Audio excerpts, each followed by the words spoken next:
Hello. I asked you guys to ask me questions on Instagram, so we're gonna answer them now. Also, this is my girlfriend Nicole. Hello. What are your favorite animated shows? Gravity Falls, Steven Universe, Over the Garden Wall, Adventure Time. What are your favorites, my love? My love. We've been watching Adventure Time, which has been really cool. Yeah. I really like Attack on Titan. Just finished Amazing Digital Circus. Too. Yeah, that's I thought cool. that was cool. I liked it. How do you make your hair look so cool? Perm. Belt. Trade secret. You should censor that when you say it. No, I'll be honest. I have a perm. Wait, can I tell the story of how I had to come out to you about my perm? Yeah. I love having super short hair. This is like the longest it's been in years. But like I really liked for myself having curly short hair, so I would curl it literally every single day. If it was like straight, which my hair is like naturally pinned straight, I hated my haircut. I didn't like it on me. And so I just decided to start perming it because I was like, honestly, and just like heat damage or chemical damage, I'll take the chemical damage if I'm just doing my hair every day anyway. But when you met me, my hair was like a fresh perm, it looked great. But as like we started to hang out like a month or two in, I think you like said something like, your hair looks a little different. And I was like, I have something to tell you. And I was like so like afraid that you would think I was like a fraud or something. I was like, it's fake. It's fake. It's not real. I didn't know perms could look so good. I've been wearing a lot of hats lately because when it grows in, it doesn't look good. I think you could have like tricked me for the rest of the time that this was natural because I don't know. Yeah, I don't no, know it's hair. so straight on top right now. I have a perm scheduled for tomorrow, so it's gonna be extra curly for a bit. I Yeah. always hate that part. For I like no when reason. How does your autism diagnosis make you feel? These are just conversations we've already had together. I spent my whole life being told I'm neurotypical, and these past few years have been rough because I've been, I don't know, like 5 tours in the span of like 3 years. As someone that was just like visiting for a few days, a couple weeks, a month, I was so exhausted. You get to a hotel in a new state at 3 a.m., you wake up at 7 a.m., you don't know when your next meal is, what's it gonna be. It's kind of a nightmare for like autism, especially if you don't know you have it. Realizing that I am neurodivergent, like it's been very hopeful because I've like I tried to make accommodations for myself in the past, but it always ended up with like just feeling like without the label for it, people don't really validate it. Or like I used to wear sunglasses on stage. It was literally suggested to me by like someone I used to work with, of like, don't wear those on stage. And I was like, what? But it helps me like feel more present and like not feel blinded by the lights. Or like I would try to tell people like, I can't keep up with this routine of tour of like, even when there's a few months in between tours, it feels like there is no amount of rest that will get me back to being able to handle that again, which I now know is autistic burnout. But knowledge is power, because now I'm like able to accommodate myself without shame and just kind of restructure my life, and I've been feeling more hopeful than ever about it. But they also said hope it makes you feel understood. It does. I've gained a very neurodivergent audience over the years, and especially with like what's going on last year. But and I know it's like funny of like, oh, how did you not know?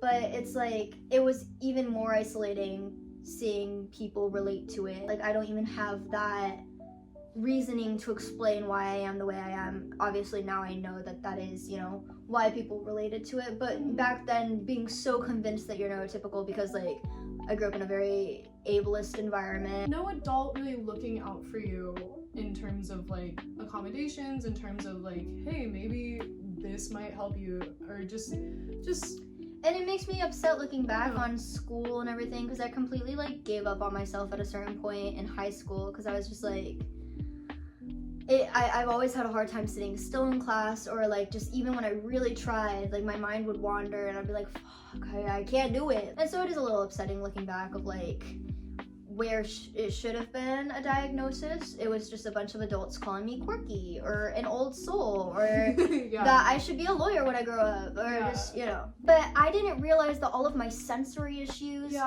like feeling like I am literally losing my mind when there's just a lawnmower outside, or like feeling like my clothes are strangling me, feeling like I'm just like too sensitive. Like I didn't realize that those things were actually like things that could be like being on the spectrum. Yeah. And so I just in general had a misunderstanding of it. I think it got to the point of me having autistic meltdowns every single day, multiple times a day. Like it kind of just got to the point where I couldn't control it anymore. Like I was under so much stress of the idea of going on tour again. It's like you're with your crew 24/7. There's like no break from like just socializing, and I'm already just a very introverted person, and I need that time to recharge. I need that time to unmask, and you don't get that time on tour. Tour is cool and fun, and like I also got to see all the fan mail that you got. It is really special. It's really special. It is really, really special. I hope to return to it in like on my terms someday.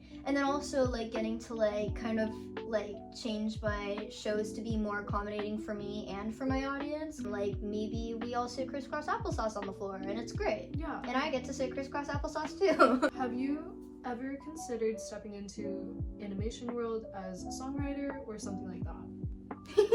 Yes, yeah, you have. I have been working on an album that is going to double as a like animated film soundtrack for a while. It's more finished than Act 2 is. Don't say that. It's true. I'm excited about it. I've always dreamt of being involved in the animation world, whether it's to like write music for someone else's show. When I was younger, I wanted to voice act, and I think I'm not at a time that I feel as confident that I could do something like that, but I'd still be open to it in the future. Do you have a favorite music artist? Yes. Yes. Can I say my top 5? Okay, what are your top 5 favorite music artists? Sontag, Kate Bush, Sufjan Stevens, Madison Cunningham, Elliott Smith. Sorry, we're on 6. I really like Greg Mendez's new album, Beautyland. Okay. Let's go to 10. What are your favorites? I like a lot of different sort of music. In high school, I was emo and listened to a lot of metal. If I can think of 10 artists I like, then we will circle back. Okay. What kind of gay are what kind of gay are you? I identify as queer. I think that like I've never owned the term non-binary, but I do feel like in terms of how I actually view my gender, that would maybe be a better fit than, you know, like I'm definitely not a trans man. My goal has never been to pass as like cis male, you know, like that's never been how I feel. I kind of feel like gender is a social construct, and I like to just let myself do whatever he they feels comfortable for me of like just but yeah, I don't know. Yeah. Trans, masc, gender, queer. That's kind of what makes sense for me. What about you? You want to share? Me? I don't know my identity. Being a 13-year-old online, especially like gay Tumblr, I learned every single term and label out there, and I was so keen on trying to find a label. But as I've gotten older, I just identify as queer, and I use they them pronouns, and it's also like, why are people talking about me? Just kidding. Just don't perceive me at all. I don't want to be perceived, but if you do perceive me, they them. What are your biggest goals or plans in future music, career, life? Yeah, just still putting out a bunch of music because I have a lot of projects in the works, and right now I'm most excited for the album that I want to be an animated film. So yeah, that. How did you and Nico meet? How did we meet? We're from the same hometown, and also Tinder. How did you discover your passion for making music? I was just telling you about this in the car, but I guess I'll share it again. Of like when I was a little kid, I remember the first time I heard a song, and like I had the moment of like, whoa, I like this song so much, I wish I wrote it myself. It was Somewhere Over the Rainbow from The Wizard of Oz.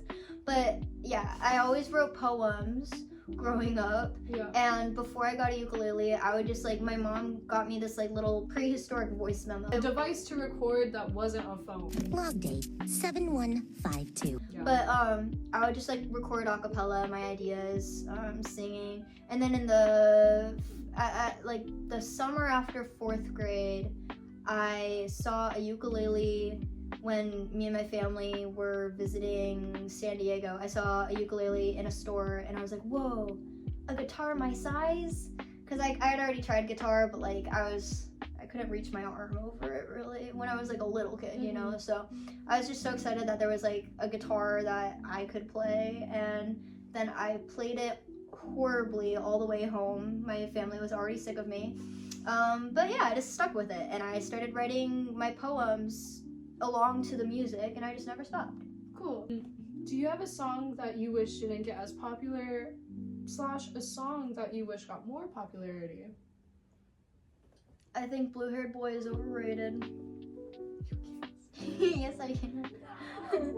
No, I think I posted Blue Haired Boy, like just an acoustic clip on social media, and it did well. And so like my manager at the time was like, we gotta put it out as a single, and I was like, I don't want to. I don't really like the song, but it was a good idea. Like, you know, the song did very well.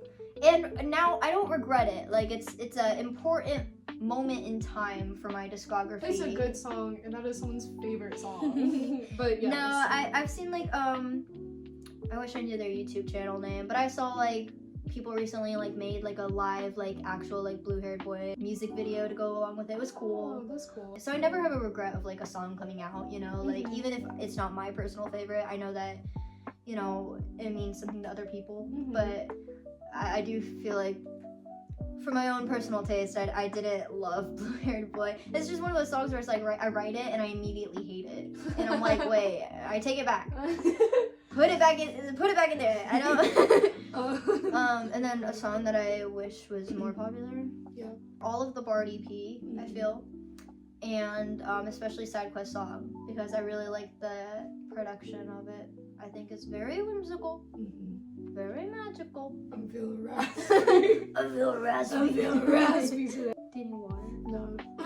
Favorite animal? Favorite bug? What's your favorite animal? Favorite animal? I like squirrels. I feel like people have more extravagant animals that are their favorite, but I just like a squirrel. I've liked them since a kid. Yeah. I don't need a reason. Yeah. No, I like cats, ferrets, squirrels, and otters. I feel like are my favorite animals. Otters are good. Otters are really cute. I got a bug. This is like beetle. a beetle. But I don't know bugs too well. I'm I sorry. don't either, but I think like moths that are like really like the like fluffy moths are really cool. I don't know. Yeah, I don't know the name of too many bugs. Yeah. Other than just like beetle, Beetle. like Yeah. bug, butterfly. If you could communicate with animals, which animal would you talk to first and why? I want to talk to melonfish and fig, Yeah. I would talk to Fig. and also the stray cats on the street. Yeah. I want to hear their story. I would like try to interview them and be like, what's your life? What's your story? What was your journey to finding out you're neurodivergent like? I don't know, like looking back, there are so many, like it is very obvious, but I do feel like, you know, I don't know, that's an experience in itself of like just like growing up with like, I always like kind of gave everyone the benefit of the doubt of like maybe it was harder to notice, but then I look back and I'm like, no, like I walked on my toes as a kid, I sucked my thumb till I was 8 and I only stopped because my parents made me. There were just things I did that like I look back and I now see are me trying to like regulate myself. Opinions of like socks. Oh my Tabs. god, no, I've always hated, like, I need socks on at all times. It's a very recent discovery that I actually know this about myself, but I've been feeling more hopeful of, like, you know, I've been unmasking more, and I've been feeling more comfortable in myself, and just, like, kind of giving myself, like, a lot more grace of, like, you know, before we go out for a big endeavor in the day of like, you know, maybe bringing like a change of clothes if I'm wearing an outfit that might end up being overstimulating throughout the day.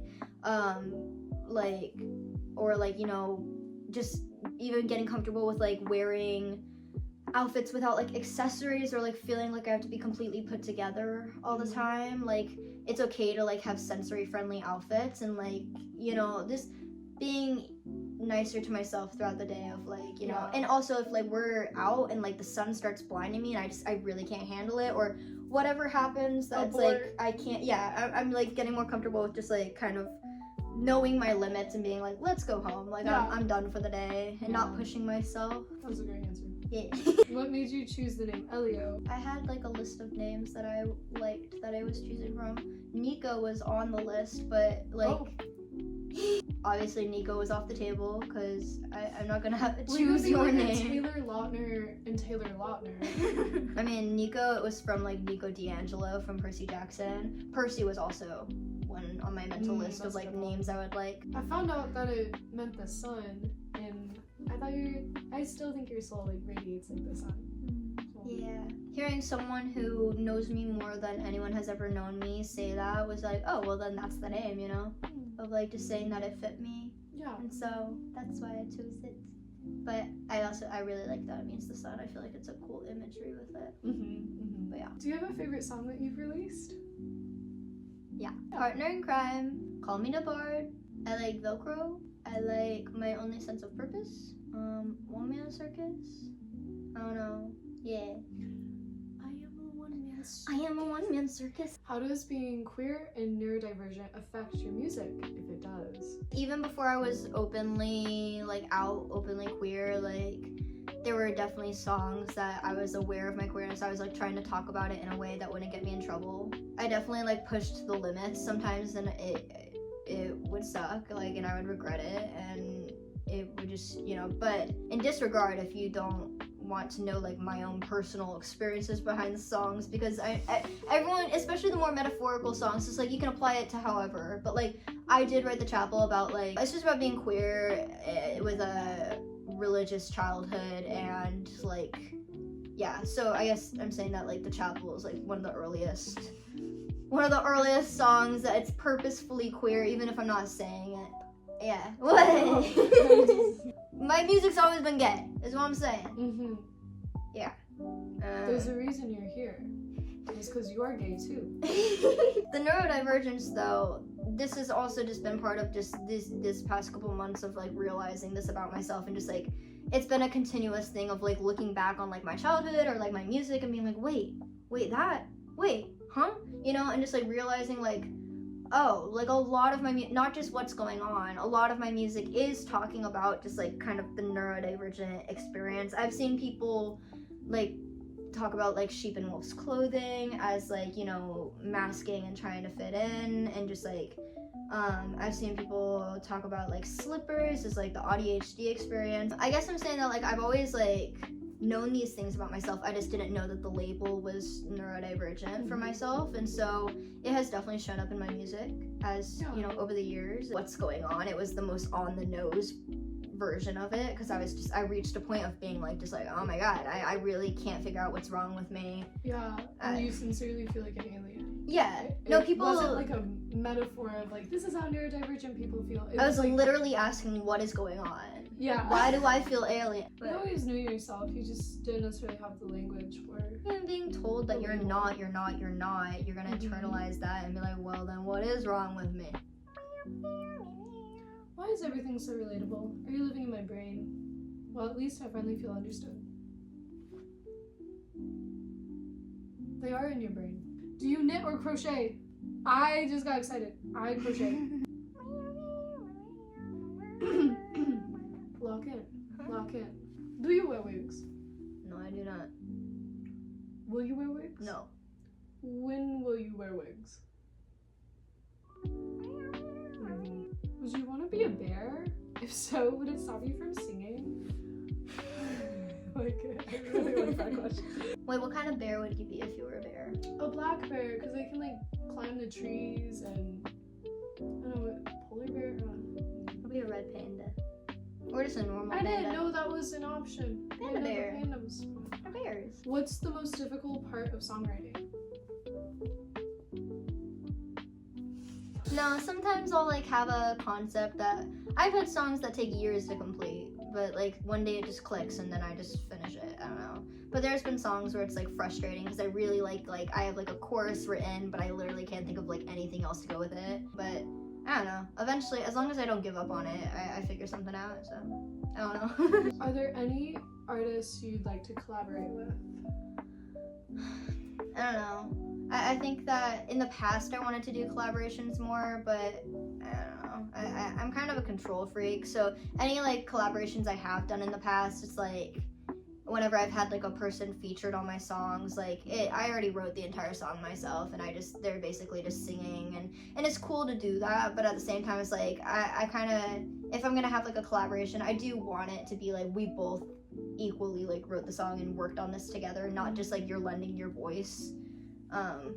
Like I've done in the past, like, you know, just so that it feels more like, you know, purposeful, like we made this together and we're putting it out. But I also just don't have much experience with like, if any, actually, like I'm very private with my songwriting. It's a very solo thing for me, and I don't understand people like co-writing. Like that's just like, I'm like, these feel like my diary entries, and so it's like, it's weird to think about like writing with someone else about these things. It's like, also like, you know, writing alone takes away the pressure of like, you know, masking and just feeling like it kind of interferes with the creative process for me, like being perceived by other people while doing it, you know? Yeah, you don't, like, I need to be able to be as like free as possible to truly just like let it. You won't show me stuff, you won't let me listen. That's not true. No, wait, like, I'll start I over. show you all the time. You won't show me like while you're doing it. Yeah. You're saying like, don't listen. There's been like one or two times where it's like I'm writing while you're in the room, but I'm so quietly muttering the words I'm thinking because I don't want you to actually hear it until I'm confident that the lyrics are good, you know? Like, because it doesn't like just come out like sounding like how it's gonna sound finished, you know? It's okay. You know, but it's goofy sometimes. No. I don't know. I need like complete like not being perceived in order to like fully feel like I'm just letting myself just be as just kind of unfiltered and creative as possible. Yeah. So the person that asked if you had to buy a fursuit to save the world, what animal would you be? It's so funny. The stakes are so high, but what is? You have to answer. Yeah. What would your persona be? My persona, I don't know. I'd be an otter. They have little hands are falling down the river. Okay. Or a cat. Yeah, I thought of like a fox or I don't know, like an endangered animal to raise awareness to that animal. I read something that said, be honest. Do you have a perm? Be honest. I am honest. I think we should lie now. Yeah. What helps you not worry about others calling your art cringe and such? Who's calling it cringe? I wasn't aware of this. I just don't care. I like what I make. Yeah. And I know that there's people that like it, so like even if people don't like it, like it doesn't matter. It's not meant for you if you don't like it, so whatever. Yeah. Have you guys heard of Cringe Mountain? Cowboys or pirates? Cowboys. Pirates. Yeah. How did you adopt fish? How you adopt a fish? Not a fish. How did you adopt melonfish? We visited the shelter near us for like almost a month, like almost like every single day. I saw his little face and I thought, oh my gosh, he's just the sweetest cat. They didn't like him at the shelter. They were like, good luck. I think he's perfect. He's my perfect baby boy. What made you want to pursue music as a career, and when did you decide to do it? Pretty much when I started playing ukulele in elementary school. I just like, I don't know. I was always a very artistic kid growing up. Like, I had like every phase under the sun with like art and crafts. But then like I always wanted to do some kind of musical instrument, but like none of them stuck until ukulele. And then I just like, I couldn't stop writing songs. And then especially when I got into high school, I was like, well, I'm not going to college. I'm going to try to make music work. And I always just kind of had this attitude of like, it's going to work out. And so it did. I don't know. I just always chose it. I always stuck to it. There were like a couple times throughout high school that I remember I went months without playing music, and I was like kinda, I don't know if I was just like, I don't know, high school's rough. Like there's times where I kind of like lost my passion for it just a split second, but I always came back to it, and it's just a part of me. I don't know. Who are your favorite Steven Universe characters? Top 3. Garnet, Peridot. Steven. Steven's alright. I'll just say Garnet and Peridot. I like them. They're cool. What about you? Me? I like Ruby and Sapphire. Gay. I like the gay. Yeah. I like Peridot too. Yeah. I would watch, even before watching Steven Universe, I would watch clips of, well, anything gay. But I had already seen the Ruby and Sapphire clips. Hey, I had 2 before I actually watched the show. Same with Adventure Time. I had seen like every clip of like Bubbling that exists before I actually even watched the show itself. I was 12 years old with just like unrestricted internet access. When did you start questioning your identity? Okay, the first time I cut my hair super short, like an inch long, it was because I was playing a boy in a play at school, and I was like, oh, like I have to go all the way, like, you know, I need to really like method act.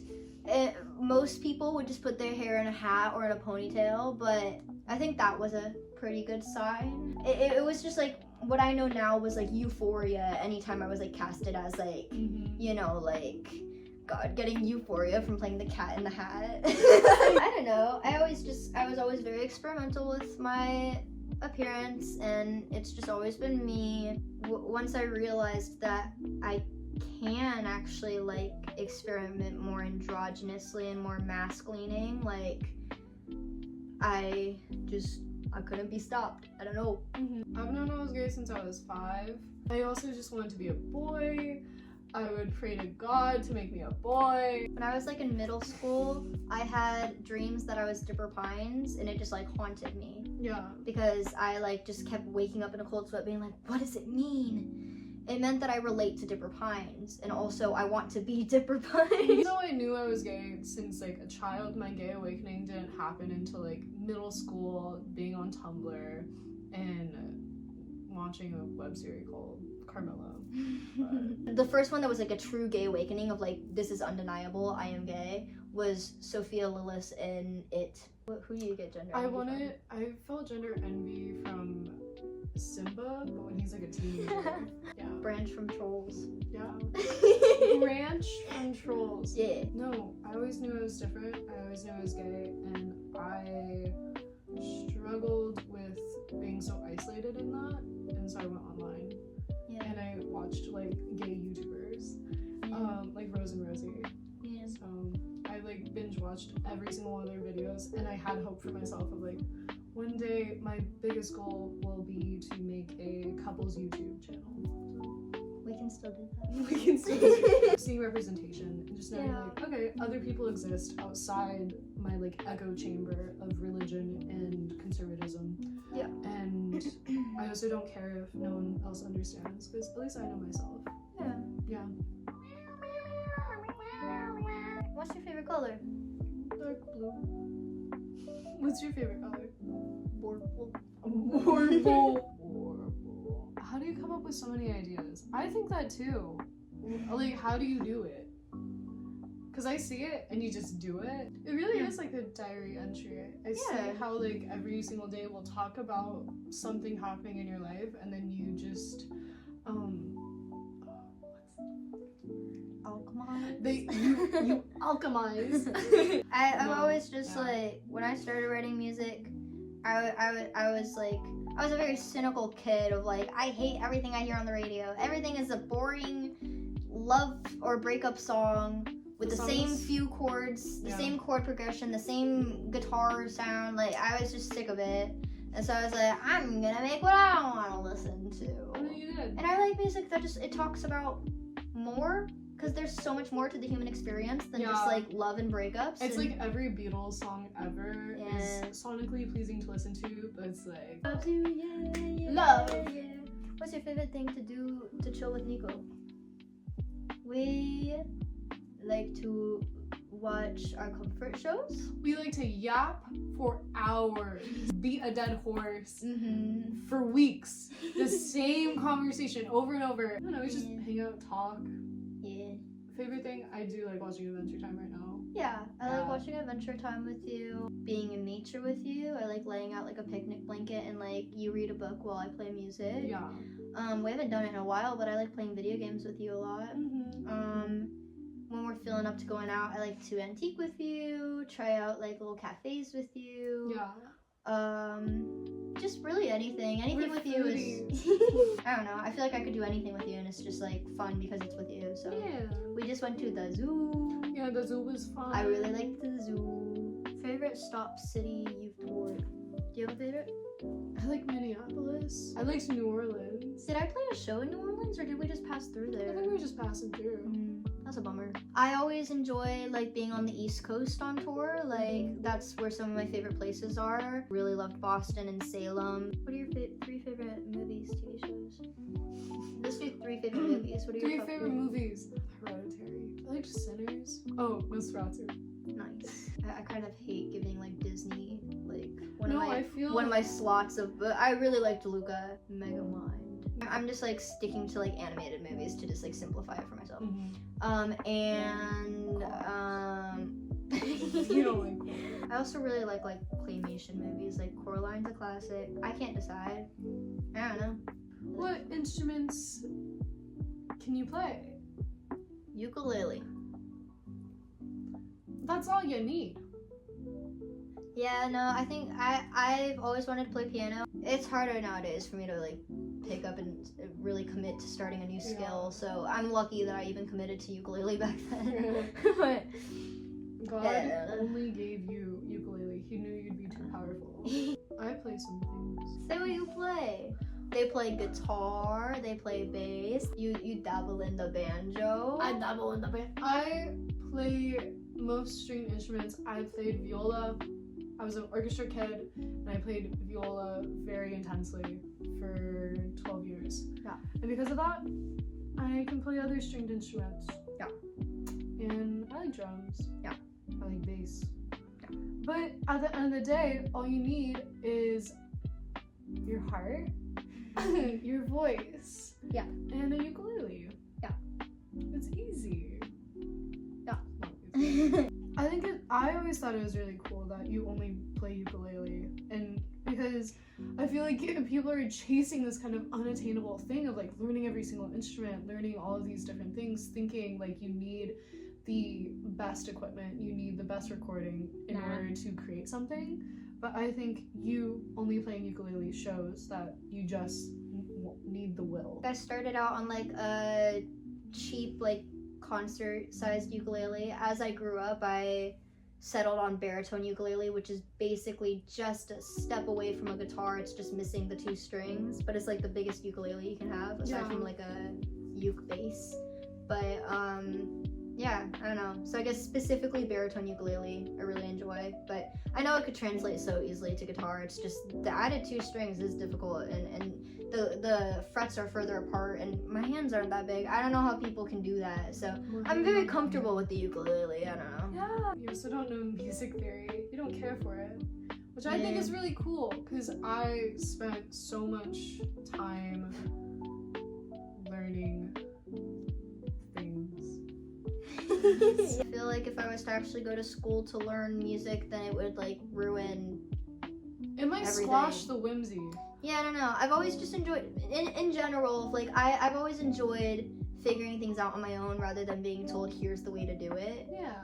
And I think that that's why I definitely lean towards more creative things. Like I hate when it's like there's a right way to write a song. No, the fuck there isn't. There's a right way to do this. There's a right way to do that. Like no, that's like the point of art. Like you can literally go against everything that's like technically correct and like technique or whatever, and it's still art. You still created it. It's still just expressing yourself in that way. So I never felt a desire to go actually learn like music theory or like learn how to technically play anything. Like I'm sure my form and whatever is all wrong or something. Like I would always strum on like the neck of the ukulele, which people would tell me like is wrong. And I'm Yeah. like, well, I like the acoustic sound more when I play it up here. Yeah. Like, I like discovering an instrument or discovering a skill fully, like, just doing it my way, being hands-on about it, and just kind of, like, I don't know, like, at a certain point, I stopped even, like, looking up specific chords. I was just figuring them out, and now I have a bunch of chords that I don't even know the name to. But, like, I know it in my mind, you know? Yeah. And so, when I was in math class in school, like, I would get to the answer sometimes, but I did it completely wrong. And so, it was always just frustrating of, like, well, you got the answer, but you did it wrong. So, do it right. And I'd be like, but I got the answer. Like, why does it matter how I got there if I got the answer? I'm very left-brained when it comes to music. Like, I was taught music is done a certain way, especially like classical music. Yeah, obviously. being trained on viola and self-learning ukulele is going to be a very different path. Different paths, but each one valid. Do you have a favorite fictional character? Carmilla? I like Carmilla, I like the history of the fact that, like, that inspired Dracula, it inspired vampirism. I don't know, I like it for historical reasons, and any adaptation of Carmilla I think is really cool. What's your favorite fictional Carmilla? What? Sorry, Carmilla! Do you have a favorite fictional character? I already mentioned, but I always like Kind, like Dipper Pines. I feel like he's like kind of like a more like left-brained version of me. Just always being the butt of the joke and always just feeling misunderstood by people. I always like resonated with that. Yeah. Of just like, and also just like his personality of like being very passionate about the things that he is really into. You know, they're super dorky, but like, you know, I don't know, that's always just felt like me. So I always like Dipper Pines. I also just really like Gravity Falls. So How did you discover your personal clothing style? a lot of experimentation. When I discovered thrifting, I was unstoppable. Oh, yeah. I was already very expressive through like my personal style and stuff, but like I think that's when I like really started getting into like fashion and stuff and like layering outfits. I don't know, it's funny because like I like dressing very whimsical and like I do feel like parts of my outfits are very whimsical, but I have settled on more of like a kind of like 90s skater grunge vibe in general for the past couple of years. Like I feel like that's your like cozy. that's how I like dressing when I'm just like being me, you know? And I enjoy like dressing really like almost like a wizard a lot of the time. Yeah. But like that's not my like go-to all the, like that's if I'm like getting dressed up. I still like experimenting. I think I do it a lot less nowadays because I've finally really settled on like what really like is comfortable for me. Look at the crow. Whoa. Anyway, I don't know. Yuri or Yaoi? Hardest part of socially transitioning? We need a social life. And what has been the hardest thing about socially transitioning online? I don't know. I think it's hard when you already have people in your personal life that you're afraid of what they think. But past that, I think honestly having that made it a little less scary with like just thinking about, you know, my audience members, but when you think about it as like total strangers to me, of like, well, if they don't like it, then you know, it's not like it's like personal. Yeah, but it's hard no matter what. Like I've definitely gotten transphobic comments over time here and there since I've come out, of like people who used to be fans who stick around just to harass me now because they still like my music but hate the fact that I'm trans or something. I don't know. So but it's Hardest part of socially transitioning? hardest part is having OCD and feeling tormented by your brain all the time, where you just constantly feel like there's impending doom and something's wrong. So doing something like a big change of like how people might perceive you definitely, it's kind of an out-of-body experience sometimes. Yeah, you can't really force other people to change their perception of you. I'm very glad and lucky that majority reaction was, you know, I like Respectful. And yeah, nice. and like, you know, it made sense because like even before I was out being queer or like before I even knew I'm neurodivergent, my music had already attracted that audience, and so it makes sense that majority of them, you know, already just accepted it because it's like, oh, me too. You know, or like, you know, people who are already allies, or you know, people who already related to my music for that reason, they're like, oh, well, we could have told you that. I was thinking about in college, like when I came out as they them, but then still getting like she heard, and I get it, I understand. But it just made me want to stop trying, I guess. And I don't know, there's social stigma about it. Yeah. But I feel comfortable with you doing that, and so people that like really know me, I would hope would respect that. If you you were a household appliance, what would you be? I would be a kettle. A microwave. Do you have any scrapped song concepts that you'd be willing to talk about? I mean, I feel like I've written hundreds of songs at this point, just since I started. Like, there's so many songs that I've written that will never see the light of day, or even not just, like full-on songs. I feel like I don't always go into songwriting with the purpose of like trying to write an entire song. I just feel like it's kind of like a muscle that you should always just kind of be strengthening of, like, even if you don't have any specific song ideas, or like don't set the goal for yourself of like writing an entire song unless that's, I don't know. I guess I'm saying like you can do like writing exercises. Bless you. Bless you. Bless you. You okay? I don't know. Did you wipe your nose on it? Stop.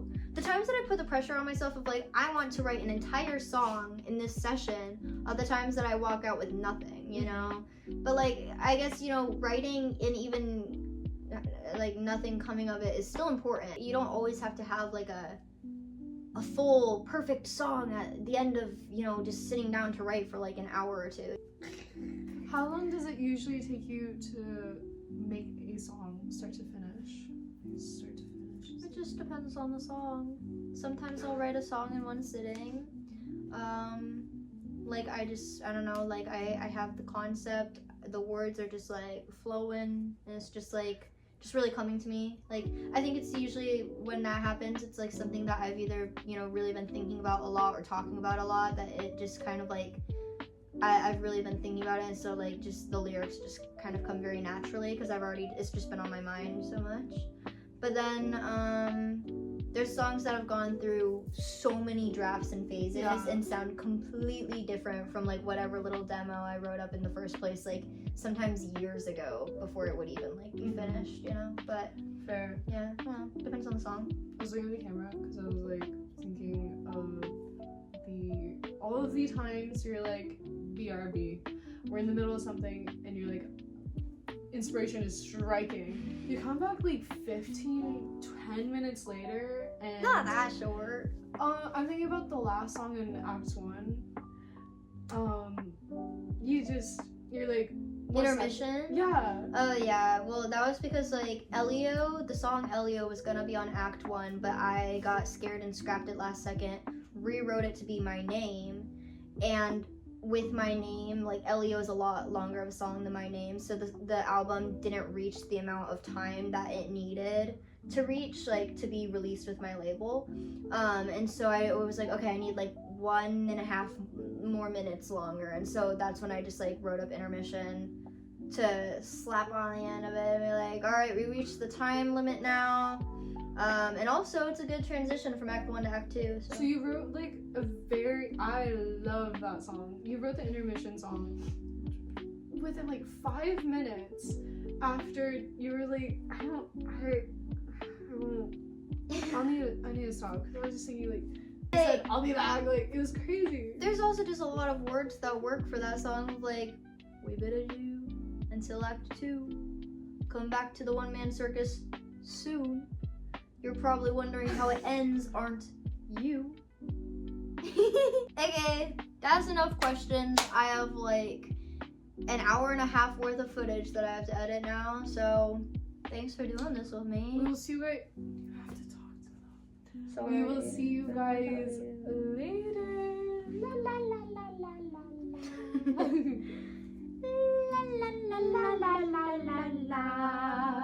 La la la la la la la la. La la la la la la la.